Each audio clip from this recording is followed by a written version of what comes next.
Episode 9 में हमने देखा था ली उस बंदे को जान से मार देता है। फिर हमें उस लड़की का नाम बताया जाता है, उसका नाम होता है मोरोंग। वो भी यहाँ पर हेवन स्टार सेक्ट में ज्वाइन होने के लिए आई होती है। फिर ली और मोरोंग एक साथ हेवन स्टार सेक्ट में ज्वाइन होने के लिए जाने लगते हैं। रास्ते में उन्हें काफ़ी सारी मुश्किलों का सामना करना पड़ता है, लेकिन आखिरकार वो लोग हेवन स्टार सेक्ट में पहुंच जाते हैं। फिर उन दोनों के सामने हेवन स्टार सेक्ट का एक डिसाइपल आता है जो उन लोगों को एक टेस्ट लेता है, जिसमें काफ़ी सारे डिसाइपल फेल हो जाते हैं और काफ़ी कम डिसाइपल पास होते हैं। फिर वो हेवन स्टार सेक्ट का डिसाइपल सभी डिसाइपल्स को वर्शिप कराने के लिए जाता है, जहाँ पर ली को एक अजीब सी आवाज़ सुनाई देती है जो उसे बताती है कि उसके पास एंशिएंट डिवाइन बॉडी है। फिर वर्शिप कराने के बाद सिर्फ 7 डिसाइपल पास होते हैं, जिनमें ली और मोरोंग भी होते हैं। अब आगे ये सुनकर मोरोंग कहती है, क्या टर्निंग क्लाउड होल? लेकिन मैंने तो सुना था ये हेवन स्टार सेक्ट है, क्या ये हेवन स्टार सेक्ट नहीं है?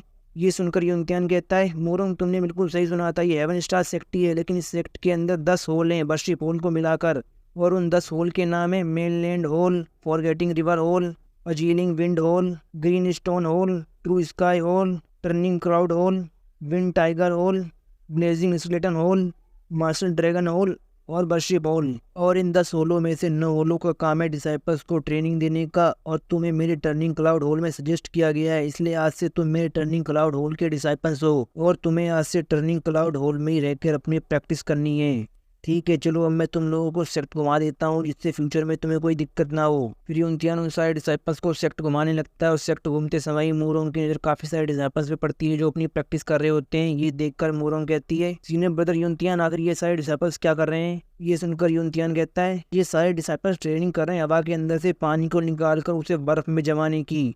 ये ट्रेनिंग सभी वाटर एलिमेंट वाले कल्टीवेटर्स के लिए काफ़ी ज़्यादा इंपॉर्टेंट होती है। ये सुनकर ली कहता है, सीनियर ब्रदर यूनतियान, क्या केवल वाटर एलिमेंट वाले मार्शल आर्टिस्ट इस ट्रेनिंग को कर सकते हैं, या दूसरे एलिमेंट वाले मार्शल आर्टिस्ट भी ट्रेनिंग को कर सकते हैं? ये सुनकर यूनतियान कहता है, बिल्कुल, दूसरे एलिमेंट वाले मार्शल आर्टिस्ट भी इस ट्रेनिंग को कर सकते हैं, लेकिन वाटर एलिमेंट वाले मार्शल आर्टिस्ट के लिए ट्रेनिंग काफ़ी ज़्यादा आसान होती है और दूसरे एलिमेंट वाले मार्शल आर्टिस्ट के लिए ट्रेनिंग काफ़ी ज़्यादा मुश्किल होती है। ये सुनकर ली कहता है, लेकिन इन लोगों को देखकर तो लगता है ये करना काफ़ी ज़्यादा आसान है। ये सुनकर यूनतियान कहता है, तुम्हें उन्हें देखकर ऐसा लग रहा होगा कि जैसे बस वो एक ही जगह पर बैठकर अपने ज्ञान को दिखा रहे हैं, लेकिन ऐसा नहीं है। अगर किसी और एलिमेंट वाले मार्शल आर्टिस्ट को इस ट्रेनिंग को करना है तो उसे एक फिक्स लेवल पर पहुंचना होगा, तभी वो इस ट्रेनिंग को कर पाएगा, वरना उसे काफ़ी ज़्यादा मुश्किल होगी। ये सुनकर ली उस ट्रेनिंग को करने के लिए बैठ जाता है। ये देखकर यूनतियान कहता है, तुम्हें क्या लगता है तुम ये इतनी आसानी से कर सकते हो? और वो ली को देखते हुए अपने मन में कहता है, ये हवा के अंदर से पानी को निकालकर उसे कभी भी नहीं जमा पाएगा, क्योंकि इसके पास तो मेटल एलिमेंट की मास सोल है, और ऐसा करने के लिए आपके पास वाटर एलिमेंट की मास सोल होना जरूरी है। ये ऐसा कभी नहीं कर पाएगा, ये इसके लिए इम्पॉसिबल है। और हमें ली को दिखाया जाता है, ज़ांगकोंग से कहता है, ज़ांगकोंग, मुझे समझ में नहीं आ रहा, मैं हवा के अंदर से पानी को तो एब्जॉर्ब कर ले रहा हूँ, लेकिन उसे बर्फ में क्यों नहीं जमा पा रहा हूँ? ये सुनकर ज़ांगकोंग कहता है, मास्टर, ऐसा करने के लिए जिस टेक्निक की जरूरत पड़ती है आपने अभी तक उसमें महारत हासिल नहीं की है, चलिए मैं आपकी मदद करता हूँ।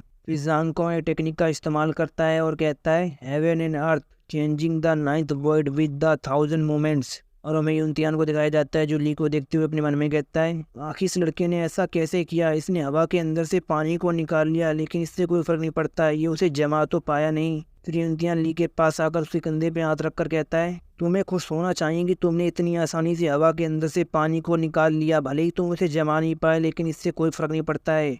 अब चलो ये करना छोड़ो, हमें काफ़ी टाइम हो गया, चलो मैं तुम लोगों को तुम्हारे रूम दिखा देता हूँ। और हमें दिखाते हैं यूनतियान ने ली के कंधे पे जो हाथ रखा होता है वो जमने लगा होता है। ये देखकर यूनतियान हैरान हो जाता है, और देखते ही देखते ली वहाँ पर एक बड़ा सा बर्फ का पहाड़ खड़ा कर देता है, जिससे यूनतियान पीछे हट जाता है। ये देखकर वो डिसाइपल जो वहाँ पर हवा के अंदर से पानी को निकालकर बर्फ में जमाने की ट्रेनिंग कर रहे थे, वो कहते हैं, आखिर ये लड़का कौन है? मैंने इसे यहाँ पे पहले कभी नहीं देखा है, आखिर इसने ये कैसे किया? इसने अभी तक हमारे सेक्ट के कपड़े नहीं पहन रखे हैं, इसका मतलब ये एक न्यू डिसाइपल है, और ये कितना ज्यादा पावरफुल है, इसने सीनियर ब्रदर यूनतियान को पीछे हटने पर मजबूर कर दिया। और हमें यूनतियान को दिखाया जाता है जो नुकीले बर्फ के टुकड़ों से बाल बाल बचता है, और वो ये देखकर काफी ज्यादा हैरान हो गया होता है, अपने मन में कहता है, क्या ये लड़का पागल है? आखिर ये करना क्या चाहता है?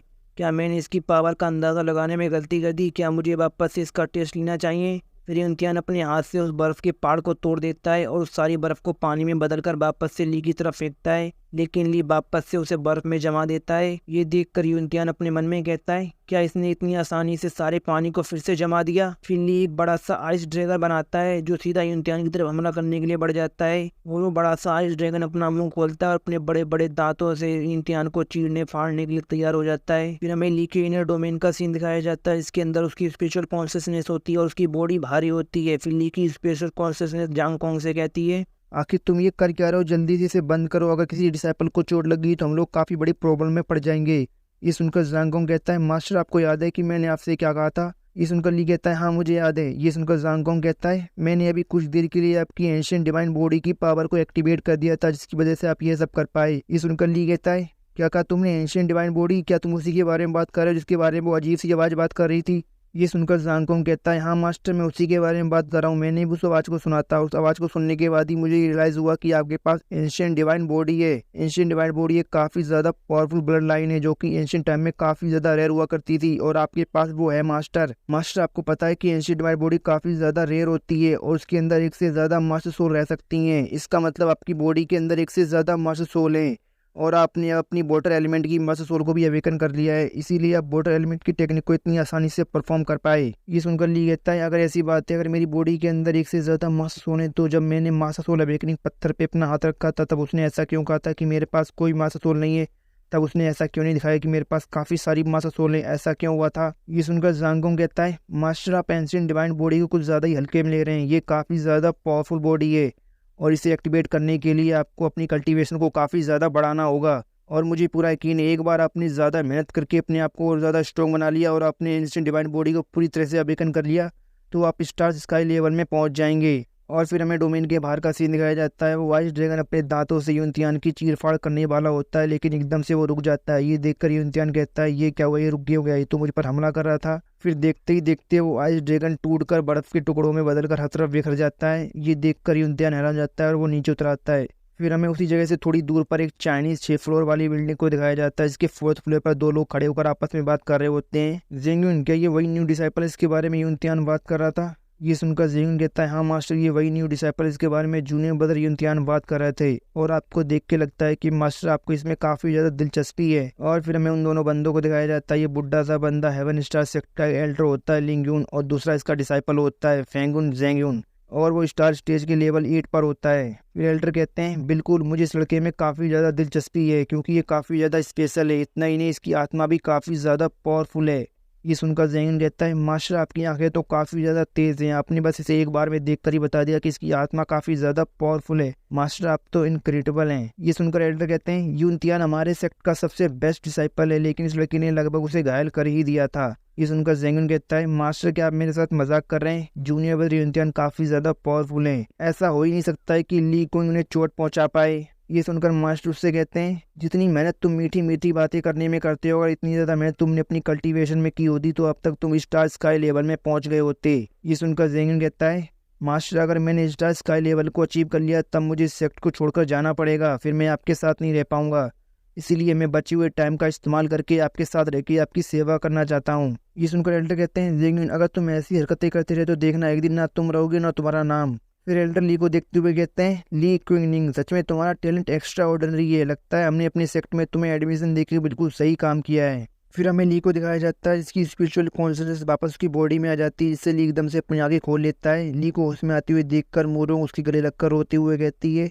ब्रदर ली आखिरकार आपको होश आ गया, मुझे तो आपकी चिंता हो रही थी कहीं आपको कुछ हो ना गया हो, अगर आपको कुछ हो जाता तो फिर मैं क्या करती। ये सुनकर ली शर्माने लगता है, शर्माते हुए कहता है मिस मोरोंग आप रो क्यों रही हैं, देखिए मैं बिल्कुल ठीक हूँ, मुझे कुछ भी नहीं हुआ है। फिर यूनतियान ली के पास आकर कहता है अच्छी बात है कि तुम्हें होश आ गया, मुझे भी तुम्हारी काफ़ी ज़्यादा चिंता हो रही थी कहीं तुम्हें कुछ हो ना गया हो, ठीक है चलो अब मैं तुम लोगों को तुम्हारे घर दिखा देता हूँ। फिर यूनतियान उन सारे डिसाइपल्स को उनके घर दिखाने के लिए अपने साथ ले जाने लगता है और अपने मन में कहता है मुझे पूरा यकीन है वो एक वाटर एलिमेंट का हमला था, लेकिन ऐसा कैसे हो सकता है, ली क्विन के पास तो मेटल एलिमेंट की मास्टर सोल है, फिर आखिर वो एक वाटर एलिमेंट का हमला कैसे कर सकता है, ये नामुमकिन है। और वो वाटर एलिमेंट का हमला काफ़ी ज़्यादा पावरफुल था, किसी भी नॉर्मल वाटर एलिमेंट यूज़र से भी ज़्यादा पावरफुल। क्या ऐसा हो सकता है कि इसकी मेटल एलिमेंट की मास्टर सोल केवल मेटल तक ही सीमित ना हो और इसकी बॉडी के अंदर एक से ज़्यादा मास्टर सोल हो। फिर हमें कुछ समय बाद का सीन दिखाया जाता है। जेंगयुन ली के पास आकर कहता है ब्रदर ली क्विंग जरा एक मिनट मेरी बात सुनोगे, मेरा नाम फेंगुन जेंगयुन है और मैं तुमसे 1 साल पहले इस सेक्ट में ज्वाइन होने के लिए आया था,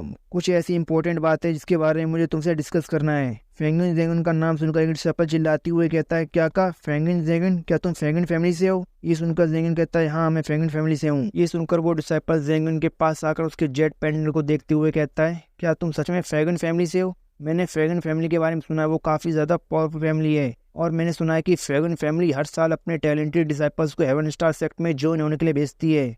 सच में तुम तो फ्रैगन फैमिली से हो, मेरा नाम मू यांग हो है। और मैं उसने भी इतना ही कहा होता है कि ड्रैगन उसे इग्नोर करके आगे निकल जाता है और ली के पास आकर कहता है, ब्रदर ली मेरे साथ चलो, मुझे तुमसे कुछ बात करनी है। ये सुनकर ली कहता है, आखिर हम लोग जा कहाँ रहे हैं। ये सुनकर ड्रैगन उससे कहता है, मेरे मास्टर तुमसे मिलना चाहते हैं, इसलिए मैं तुम्हें उनके पास ले जा रहा हूँ। ये सुनकर ली उसके साथ जाने लगता है और उन दोनों को एक साथ जाते हुए देखकर मुंह चिल्लाते हुए कहता है, सीनियर ब्रदर रुकिए जरा, मेरी बात सुनिए, मैं भी आप दोनों के साथ जाना चाहता हूँ। और वो जैसे ही अपनी जगह से हिलने की कोशिश करता है, उसकी बॉडी अटक जाती है और वो अपनी जगह से हिल नहीं पाता है। और वो अपने मन में कहता है, आखिर हो क्या रहा है, मैं अपनी बॉडी को मूव क्यों नहीं कर पा रहा हूँ।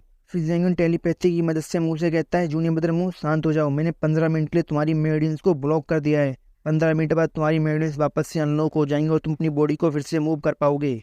और इसी के साथ ही एपिसोड खत्म होता है। और अगर वीडियो अच्छी लगी हो तो चैनल को सब्सक्राइब कर दें और वीडियो को लाइक कर दें। और वीडियो देखने के लिए आपका बहुत बहुत शुक्रिया।